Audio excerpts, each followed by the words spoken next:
दोस्तों, आप सभी लोग जानते हैं कि 15 जुलाई 2024 यानी सोमवार को पड़ रही है गुप्त नवरात्रि नवमी तिथि, जो बहुत ही खास है। और दोस्तों, यह वह नवमी है जो कि आषाढ़ महीने में सोमवार को पड़ रही है। दोस्तों, इसी दिन किया जाने वाला पंडित जी द्वारा बताया गया एक लाल फूल और एक सफेद फूल वाले उपाय आप लोगों को जरूर करना चाहिए, क्योंकि दोस्तों यह एक ऐसा उपाय है जो कि हर दिन नहीं किया जाता। आषाढ़ महीने में जो सोमवार की नवमी तिथि आती है उसी दिन किया जाता है। अगर आप लोगों ने इस उपाय को नहीं किया है या किसी कारणवश नहीं कर पाए हो तो इस आषाढ़ सोमवार नवमी के दिन इस उपाय से मत चूकना। दोस्तों देखिए, यह दिन इतना खास होता है, इतना महत्वपूर्ण होता है। देखा गया है कभी कभी बड़े बड़े पूजा पाठ अनुष्ठान से जो मनोकामना पूर्ण नहीं होती है, वह आषाढ़ सोमवार के दिन एक छोटे से उपाय करने से ही आपकी मनोकामना पूर्ण हो जाती है। और बहुत सारे लोगों ने इस उपाय को किया भी है और उनको इस उपाय को करने का फल भी जरूर मिला है। अगर आप लोग भी इस उपाय को इस सोमवार के दिन करना चाहते हैं तो आप इस उपाय को पहले अच्छे से समझ लेना, सुन लेना, उसके बाद करना। आपको इस उपाय का फल जरूर मिलेगा, आपकी सभी मनोकामनाएं पूरी हो जाएंगी। दोस्तों, हम आपको यहाँ पर बता दें कि यह जो एक लाल फूल और एक सफेद फूल वाले उपाय है, यह उपाय पंडित जी ने अपनी अभी की सीहोर की कथा में ही बताया है। और इस उपाय को करने से आपके घर में चाहे किसी भी प्रकार की दुख और समस्या क्यों ना चल रही हो, आपको उसका कारण भी नहीं पता है कि भाई यह समस्या किस कारण से चल रही है। उसका कुछ भी कारण हो सकता है, जैसे पितृदोष हो सकता है, काल सर्प दोष हो सकता है, या किसी भी तरह का मंगल दोष भी हो सकता है, और भी बहुत तरह के दोष होते हैं। कुछ भी हो सकता है, पर आपको इस उपाय को करने के लिए अपने दोष को पता लगाने की भी जरूरत नहीं है। आपके घर में किस कारण से इतनी दुख और परेशानी आ रही है, वह भी आपको पता लगाने की जरूरत नहीं है। बस सोमवार को गुप्त नवरात्रि नवमी के दिन इस उपाय को कर लेना है, क्योंकि इसी एकमात्र उपाय को करने से आपके पूरे घर परिवार में सुख और शांति हो जाएगी। आपके घर में अच्छे अच्छे काम होने लगेंगे, आपकी जो भी मनोकामना होगी वह भी धीरे धीरे करके पूर्ण होना शुरू हो जाएंगी। अब हम समझते हैं इस एक लाल फूल और एक सफेद फूल वाले उपाय को आपको करना कैसे है, किसको करना है, किस समय करना है और कैसे करना है। देखो, उपाय बिल्कुल आसान है, बस समझने वाली बात है। ध्यान से समझिए, उसके बाद ही आप लोग जो है इस उपाय को जरूर कीजिएगा। सबसे पहली चीज हम लोग यह समझते हैं कि इस एक लाल फूल और एक सफेद फूल वाले उपाय को इस आने वाली सोमवार नवमी के दिन किसको करना है। तो देखिए, इस उपाय को घर के सभी सदस्यों को करने की बिल्कुल भी जरूरत नहीं है। घर में से कोई एक मुख्य बड़ा सदस्य ही इस उपाय को करेगा तो उस घर परिवार के सभी सदस्यों को इस उपाय को करने का फल मिल जाएगा। पर वह बड़ा सदस्य कौन होगा, कौन व्यक्ति इस उपाय को करेगा, तो यहाँ पर देखिए हम आपको बता दें, घर की जो बड़ी माताएं बहनें होंगी, घर की बड़ी माताओं बहनों में से कोई भी एक माता बहन इस वाले उपाय को कर सकती है। अपने पूरे घर परिवार के लिए घर में सभी सदस्यों को इस उपाय को करने की जरूरत नहीं है। मात्र घर की जो बड़ी माताएं बहनें हैं उनमें से कोई भी एक माता बहन इस वाले उपाय को करेगी तो उसके घर परिवार के पूरे सदस्यों को इस उपाय का फल मिलेगा। अगर किसी कारणवश माताएं बहनें घर में उपस्थित ना हो या वह इस उपाय को ना कर रही हो, कुछ दिक्कत हो, तो भाई उस जगह पर फिर घर का कोई बड़ा व्यक्ति भी इस उपाय को कर सकता है। माताओं बहनों के कहने का मतलब यह था कि माताएं बहनें घर की लक्ष्मी होती है। जब घर की लक्ष्मी कोई उपाय करती है तो निश्चित ही भगवान शिव जी बहुत जल्दी प्रसन्न होते हैं और उपाय का फल में बहुत जल्दी और बहुत बड़ा करके भी यहाँ पर देते हैं। तो आप लोग यह बात समझ गए होंगे। अब हम यह बात समझते हैं कि इस वाले उपाय को हमें करना किस समय है। एक लाल फूल और एक सफेद फूल वाले उपाय को हमें नवमी के दिन करना किस समय है। तो देखिए, इस उपाय को करने का जो समय है, सुबह का समय भी है और शाम का समय भी है। अब देखिए, यहाँ पर हम मुख्य रूप से सुबह का समय नहीं बोलेंगे, क्योंकि देखिए यह जो नवमी तिथि है और आप सभी लोग जानते हैं सोमवार नवमी के दिन का प्रदोष काल का मतलब शाम का जो समय होता है ना, इस दिन भगवान शिव जी का सबसे प्रिय दिन होता है।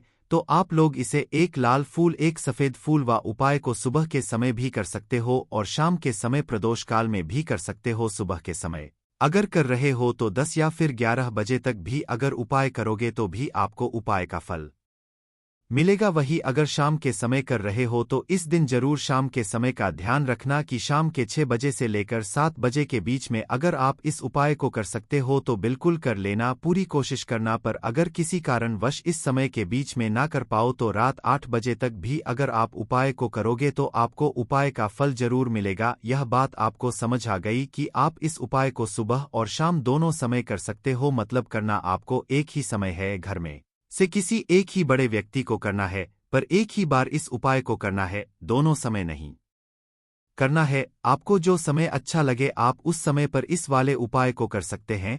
तो चलिए जानते हैं इन विशेष उपायों के बारे में, लेकिन उससे पहले जो भी मेरे भाई मेरी प्यारी बहनें आज चैनल पर पहली बार आए हैं या मेरी आवाज आज पहली बार सुन रहे हैं, अगर आप भी महादेव के सच्चे भक्त हैं तो वीडियो को लाइक और चैनल को सब्सक्राइब जरूर कर ले और कमेंट बॉक्स में लिखें हर हर महादेव। देखो अब सबसे महत्वपूर्ण बात आती है कि इस उपाय को हमें करना किस लिए है। जैसा कि हमने अभी आपसे बोला कि इस उपाय को करने के बाद आपके जीवन में बहुत सारी खुशियां आएंगी, आपकी मनोकामनाएं पूर्ण होंगी, आपकी धन की समस्या दूर होगी, आपकी पैसे की समस्या दूर होगी। अब देखिए, अगर आप लोग सोच रहे हो कि भाई हमें अपना घर बनाना है पर घर बनाने के लिए पैसा नहीं है, हमें गाड़ी लेना है पर गाड़ी लेने के लिए पैसा नहीं है, हमें जमीन लेना है पर जमीन लेने के लिए पैसों की कमी पड़ी डीडीए रही है, अगर ऐसी ही दिक्कत परेशानी या किसी भी तरह की धन से जुड़ी हुई समस्या या पैसों से जुड़ी हुई समस्या अगर आपके जीवन में चल रही है तो यह उपाय निश्चित ही आपके जीवन में बहुत सारे फल लाकर दे सकता है। इसीलिए अगर आपके घर में बहुत ज्यादा दिक्कत समस्या परेशानी चल रही है, धन से जुड़ी हुई पैसों से जुड़ी हुई धन की बहुत ज्यादा कमी आ रही है, पैसों की बिल्कुल आवक नहीं हो रही है, तो भाई आप लोगों को इस वाले उपाय को जरूर करना चाहिए। घर में से किसी एक भी बड़े व्यक्ति को अब इस उपाय में करना क्या है वह सबसे पहले हम लोग जान लेते हैं। उपाय की सामग्री हम लोग सबसे पहले जानते हैं कि इस उपाय में किस किस चीज की आवश्यकता पड़ेगी। तो देखिए, उपाय का नाम तो एक लाल फूल और एक सफेद फूल वाला उपाय है, पर इस उपाय में कुल मिलाकर 4 सामग्री हमें लगने वाली है, जो कि पंडित जी ने खुद सीहोर वाली कथा में बताया है। और जो हम आपको उपाय बताते हैं वह पंडित जी द्वारा बताए गए होते हैं, अलग से हम कुछ भी नहीं बताते हैं। तो यहाँ पर हम लोग समझते हैं कि इस उपाय की सामग्री क्या है। तो देखो, उपाय की जो सामग्री है वो 4 सामग्री है, जिसमें से सबसे पहली सामग्री है एक बेलपत्र। देखो बेलपत्र क्या होती है, बेलपत्र जो शिव की शिवलिंग पर चढ़ती है। दूसरी चीज है एक शमी पत्र, शमी पत्र वो जो शिवलिंग पर ही चढ़ता है।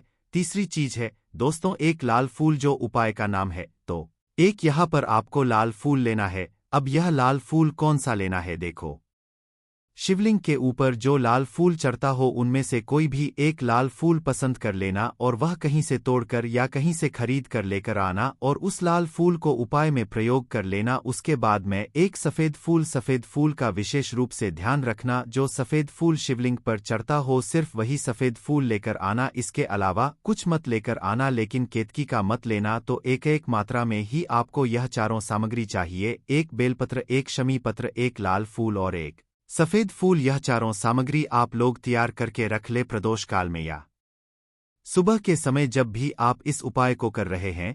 जैसे ही आपके उपाय की सामग्री तैयार हो जाती है तो क्या हम सीधा उपाय को करने के लिए इन चारों सामग्री को लेकर उपाय करने के लिए जा सकते हैं? नहीं, तो यहाँ पर आपको इस बात का ध्यान रखना है कि हम भगवान शिव जी को प्रसन्न करने के लिए तो जा रहे हैं, हम अपनी मनोकामना को पूर्ण करवाने के लिए तो जा रहे हैं, पर हमें यह दर्शा बिल्कुल भी नहीं है कि हम सिर्फ अपने फायदे के लिए भगवान शिव जी के मंदिर में आए हैं। इसलिए हम इस उपाय को करने के साथ साथ में भगवान शिव जी की पूजन अर्चना के लिए कुछ सामग्री भी जरूर लेकर जाएंगे। जैसे कि सुबह के समय अगर आप उपाय को कर रहे हो इस एक लाल फूल और एक सफेद फूल वाले उपाय को, तो भाई सुबह के समय आपको एक लोटा जल लेकर जाना है। जो लोग प्रतिदिन शिव जी के मंदिर जाते हैं, पूजन अर्चना करते हैं, जल चढ़ाते हैं, बेल पत्र सब कुछ चढ़ाते हैं, भाई वो अपनी पूजन अर्चना वैसी की वैसी ही करना। बाकी जो सिर्फ उपाय को करने के लिए जा रहा है, जो कुछ भी लेकर नहीं जा रहा है, उसे कम से कम एक लोटा जल अपने घर से जरूर भर कर लेकर जाना अगर आप उपाय को कर रहे हो है नाक। योंकि इस वाले उपाय को आप भगवान शिव जी की पूजन अर्चना करने के बाद ही करना। वहीं अगर बात करें शाम के समय की, अगर कोई व्यक्ति शाम के समय प्रदोष काल में इस वाले उपाय को कर रहा है तो भाई आपको मात्र एक घी का दीपक तैयार करना है। यह बात हम हमेशा बोलते हैं। शाम के समय प्रदोष काल में कोई कर रहे हो ना तो दीपक का विशेष महत्व होता है। सोमवार नवमी के दिन का प्रदोष काल में जो भी व्यक्ति दीपक जलाता है ना भगवान शिव जी के मंदिर में भाई उसके जीवन से सारी दुख और परेशानियां भी दूर होती हैं। तो भाई इस दिन दीपक का विशेष रूप से ध्यान रखना आप लोग। अगर आप इस उपाय को शाम के समय प्रदोष काल में कर रहे हो है ना, यह जो दीपक आप लोग लोगे यह आटे का लोगे। जो आटा आप गूंद दोगे उसके अंदर कुछ भी मत डालना, मात्र साधा आटा लगाकर उसे तैयार कर लेना और एक मीडियम साइज का दीपक तैयार कर लेना। वो दीपक ना ज्यादा छोटा हो ना ज्यादा बड़ा हो है ना। उसके बाद में दीपक आपका तैयार हो जाए तो इसके अंदर जो बत्ती रखोगे वह गोल बत्ती रखोगे। देखो गोल बत्ती भी दो तरह की होगी, एक बाजार की और एक घर वाली। तो कोशिश करना अपने घर में जो रुई रखी हुई है उस रुई से आप लोग एक गोल बत्ती अपने ही हाथों से बनाओ। उपाय का फल अच्छा मिलता है। भगवान शिव जी जल्दी प्रसन्न होते हैं। जब हम किसी भी उपाय को अपने हाथों से परिश्रम करके तैयार करते हैं तो आपको उस दीपक के अंदर एक गोल बत्ती रख देनी है। इसके अंदर जो चीज आप लोग डालोगे वह डालोगे शुद्ध देसी गाय का घी। इस बात का विशेष रूप से ध्यान रखना, शुद्ध देसी गाय का घी ही डालना है, तेल वगैरह नहीं। आज के दिन तो मत डालना, सोमवार नवमी के दिन, क्योंकि भगवान शिव जी का सबसे प्रिय दिन और प्रिय समय पर हम लोग इस वाले उपाय को कर रहे हैं। तो थोड़ा सा शुद्ध देशी गाय का घी इतना डालना कि वो दीपक कुछ समय तक चल सके। ना बाजार वाला मिलावटी घी डालना, ना भैंस का घी डालना। शुद्ध देसी गाय का घी आपको ढूंढने में तो मतलब मेहनत लगेगी और महंगा भी मिलेगा, पर गाय के घी से भगवान शिव जी प्रसन्न होते हैं और उसी शुद्ध देशी गाय की घी से घर में बरकत भी बनी रहती है और हमारे घर में सुख शांति भी बनी रहती है। इसलिए इस शुद्ध देशी गाय का घी को अपने घर में हमेशा रखा करो। वह भगवान शिव जी के कार्यों में भी उपयोग में आता है और उपायों में भी हम लोग प्रयोग कर सकते हैं। तो यहाँ पर आपकी सारी तैयारियां हो चुकी हैं।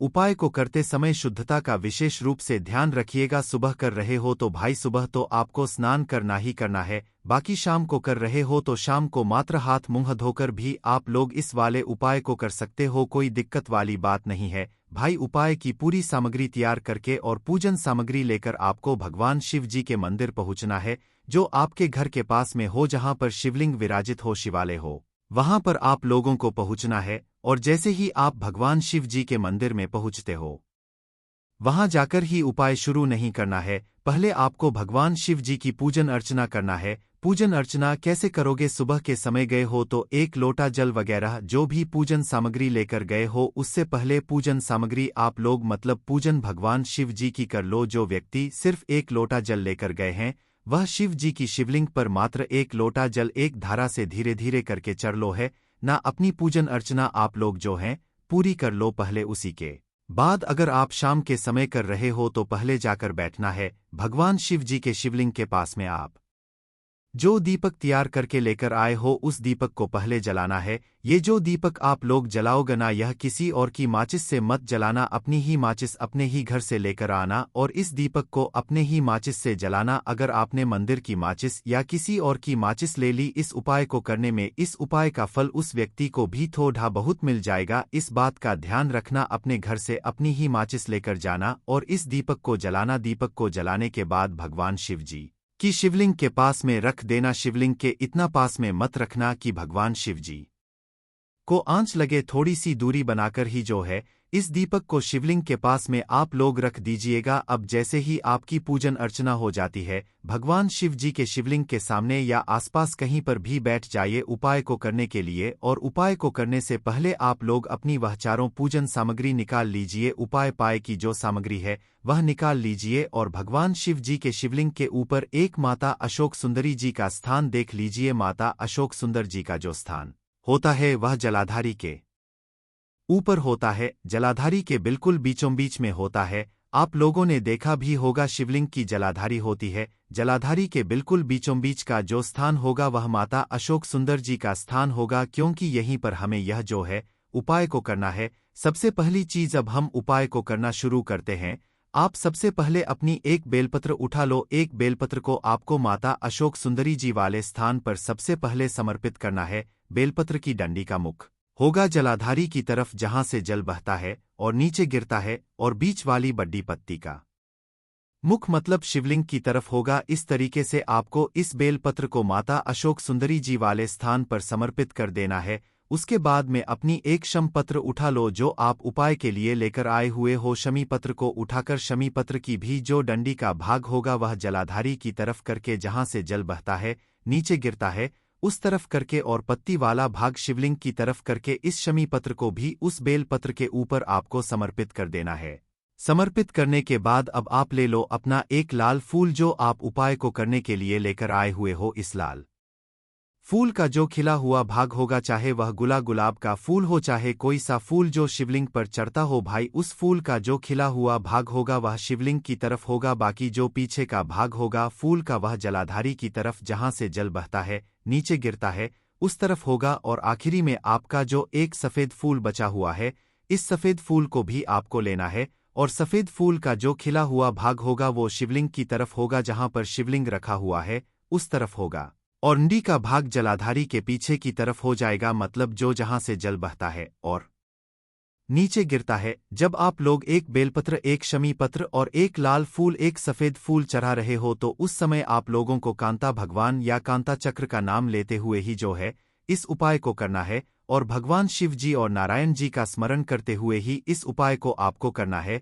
तो जब भी आप एक बेलपत्र एक शमी पत्र एक लाल फूल और एक कमी हो रही है, जो भी दुख और समस्या परेशानी चल रही हो, आपको अपनी वह दुख और परेशानी जो है भगवान शिवजी से उपाय को पूरा करने के बाद वहीं पर पास में बैठकर बोल देना है, हाथ जोड़ के आंखें बंद करके अपनी परेशानी और श्री शिवाय नमस्तुभ्यम का जाप करना है। दोस्तों, आज हमने इस वीडियो में कुछ उपाय बताए हैं जो आपको करने में लक्ष्मी जी प्रवेश नहीं कर रही है और भी जीवन में जो भी समस्याएं हैं तो उस समय आपको विनती करनी है, ठीक है। अब इसके बाद यदि आपके घर के आसपास कहीं बेलपत्री का पेड़ नहीं है तो आपको इन सब चीजों को लेकर चले जाना है शंकर जी के मंदिर में और शिव जी के मंदिर पहुंचकर आपको क्या करना है, आपको इसी एक दीपक को आपको शंकर जी के मंदिर की जो चौखट होती है ना वहां पर आपको इस दीपक को जलाना है और दीपक जलाते समय आपका मुख उत्तर दिशा की ओर होना चाहिए। दीपक जलाने के बाद आपको क्या करना है, एक काली मिर्च अपनी हथेली पर रखना है